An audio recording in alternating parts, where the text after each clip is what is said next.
Assalamualaikum warahmatullahi wabarakatuh. Dengan saya Sylvia Septiani. Kali ini saya akan membahas materi tentang genetika.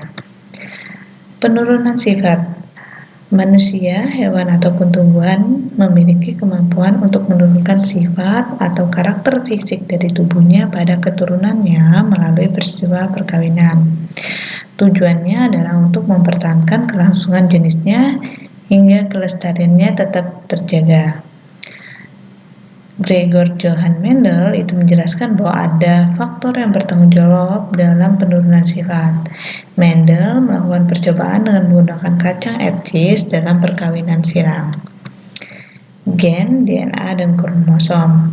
Gen terletak pada kromosom, yaitu benang-benang halus yang terdapat pada inti sel atau nukleus.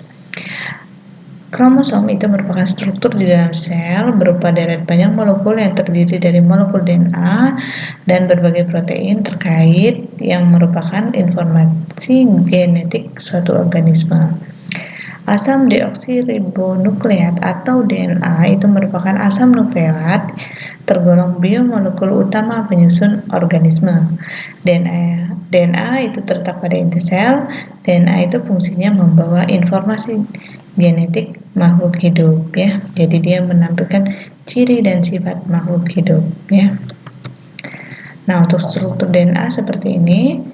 Jadi ini modelnya adalah double helix, di mana di sini ada ikatan hidrogen ini yang garis putus-putus. Kemudian ini yang merupakan basa nitrogen. Nah, warna merah, ungu, dan hijau serta biru ini merupakan basa nitrogen. Nah, ini saling berpasangan. A itu adenin, T itu timin. A dengan T, adenin dengan timin. Kemudian C sitosin dengan guanin, ya nih, guanin sitosin, timin adenin, ya. Nah, untuk RNA nantinya timin ini akan digantikan dengan gugus urasil, ya. Saya lanjutkan, kromosom. Kromosom ini adalah struktur dari kromosom. Ini ada lengan pendek ini, kemudian ada lengan panjang.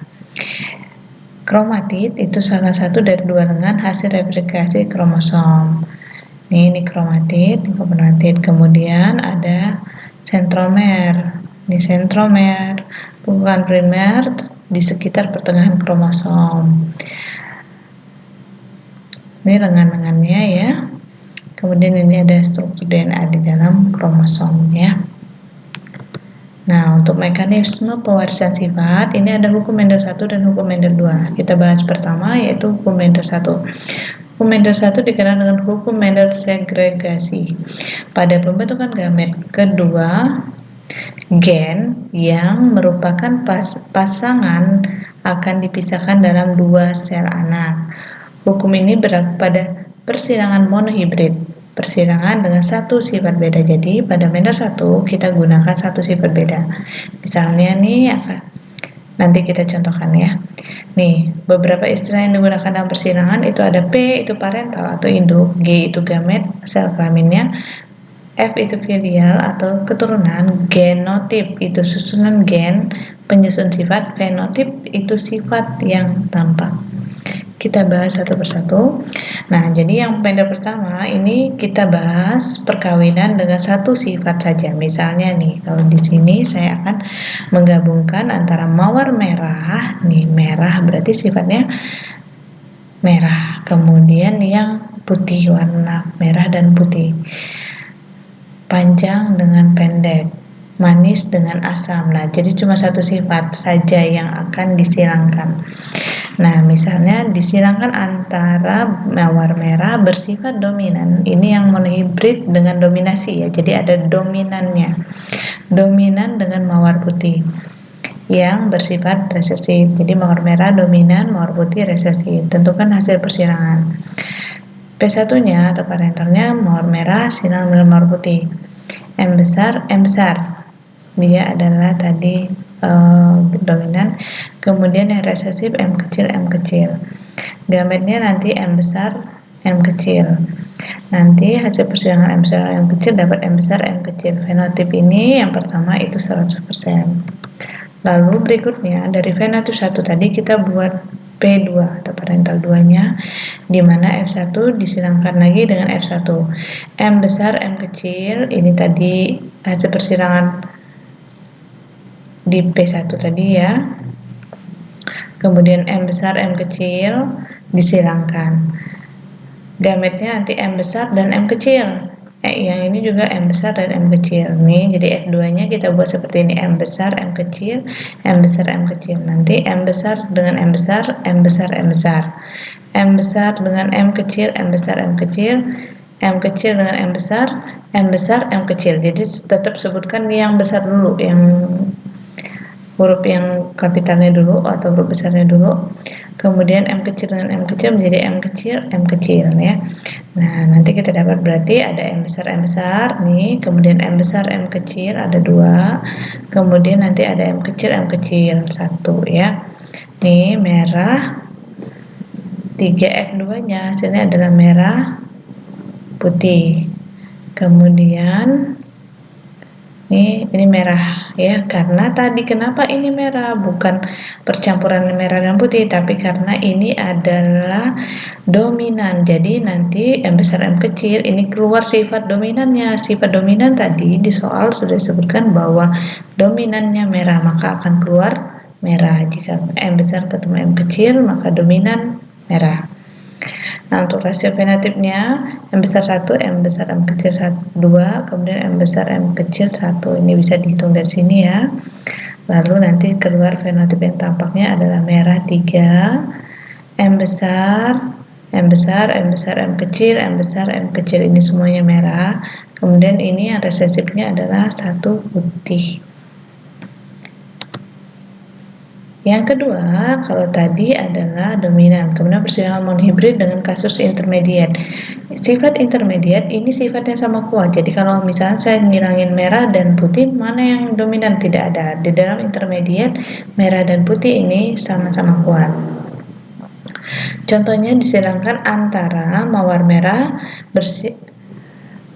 dengan mawar putih resesif. Kemudian hasil persilangannya ini ya. P1 mawar merah, mawar putih. Mawar merah M besar M besar, mawar putih M kecil M kecil. Kemudian gametnya atau G-nya ini dari M besar berarti cuma ada M besar dengan M kecil. Nanti F1-nya M besar M kecil. Lalu F1 disilangkan dengan F1 lagi, itu di P2-nya. Ini M besar M kecil, M besar M kecil. Ini nanti ada M besar gametnya, kemudian ada M kecil, M besar dan M kecil. Dibuat seperti yang tadi sama, hasilnya M besar, M besar, M kecil, M besar, M kecil, M besar, M kecil, M kecil. Nih, nah kalau tadi karena merah dominan, maka waktu M besar M kecil nih, sifat yang keluar adalah sifat merah. Namun pada kasus intermediate, yang keluar karena mereka sama-sama kuat antara merah dan putih adalah nanti yang keluar adalah campurannya merah dan putih, berarti yang menghasilkan warna merah muda. Lalu M kecil yang resesifnya nanti putih ya. Jadi nanti rasio fenotip merah muda dengan putih. Merah muda, merahnya 1, merah muda, M besar M kecilnya ada 2, kemudian putih nih ya. Untuk genotipnya seperti ini. Ini fenotip F2, ini G2-nya seperti ini.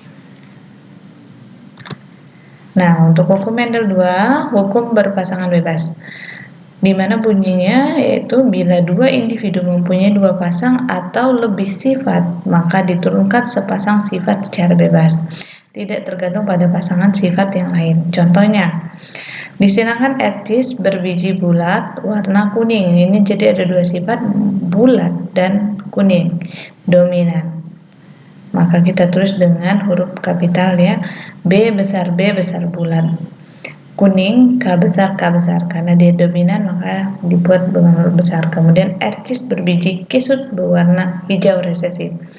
Nih, jadi kalau tadi dominannya bulat tadi B besar, maka untuk kisut kita buat yang berlawanan ya. Jadi bukan K tapi B kecil karena tadi kita sudah gunakan simbol B. Lalu warnanya bukan kuning tapi hijau, maka ini nanti keluarnya K kecil, K kecil. Nih, ini dari sini ya. Lalu yang ini ada B dan K, B besar dan K besar. Kemudian yang ini B kecil dan K kecil, ya, tidak ada variasi yang lain. Lalu ini akan disilangkan menjadi B besar, B kecil, K besar, K kecil. Ini ketemu ini, ya. Lalu nanti dari F1 kita silangkan lagi F1 dengan F1, B besar, B kecil, K besar, K kecil, disilangkan dengan B besar, B kecil, K besar, K kecil. Nanti gametnya ini B besar, K besar, 1, B besar, K kecil, 2, B kecil, K besar, B kecil, K kecil. Nih, yang ini juga B dan K besar, B besar, K besar. B besar dan K kecil, B besar dan K kecil. B kecil dengan K besar, ini B kecil dengan K besar, B kecil dengan K kecil. B kecil dengan K kecil. Lalu kita buat F2-nya tadi sama seperti hukum yang 1, dibuat kotak ini, lalu nanti kita tulis gametnya. B besar K besar, B besar K kecil, B besar K besar, B kecil K besar, B kecil K kecil. Yang ini juga nih sama F1 berikutnya sama, ya. Lalu kita silangkan B besar, B besar, K besar, K besar, B besar, B besar, K besar, K besar. B besar dengan misalnya ini berarti B besar, B kecil, K besar, K besar. Nih ya. B besar, misalnya ini mau disilangkan dengan ini, maka B kecil, B kecil, K kecil, K kecil. Nih hasilnya ya. Tuh, jadi persilangan seperti itu. Nanti setelah kita hitung semuanya, B besar, B besar, K besar, K besar, B besar, B kecil, K besar, K kecil. Ini ada 9. Kemudian B besar, K kecil, K kecil, B besar, B kecil, K kecil, K kecil. Nah, ada 3 ya. Bulat kuning, ini B simbol bulat. Nih, K besar ketemu K besar kuning, K besar ketemu K kecil itu juga kuning. Bulat hijau, B besar ketemu B besar bulat, B besar ketemu B kecil itu bulat juga. Hijau itu K kecil, K kecil, K kecil, K kecil ya, hijau ya. Kalau K besar dengan K kecil berarti bukan hijau tapi kuning ya. Nih K besar, K kecil. Lalu kisut kuning, B kecil, B kecil, K besar, K besar, B kecil, B kecil, K besar, K kecil ya. Kuning tadi bisa K besar, K besar atau K besar, K kecil. Ini jumlahnya dari mana? Dari sini. Jadi kita cari kisut kuning misalnya nih. Kisut kuning nih, B besar, B kecil 1. Kemudian ini B besar, B kecil, K besar, K besar 2. Lalu yang ini 1, 2, 3, ini 3 jumlahnya. Kisut hijau B kecil, B kecil, K kecil, K kecil. Ini ya jadi cuman 1. Jadi seperti itu. Nah, baiklah, untuk lebih memahaminya, boleh kalian selesaikan materi ini, latihan soal ini. Baik, demikianlah materi dari saya. Semoga bisa dipahami. Wassalamualaikum warahmatullahi wabarakatuh.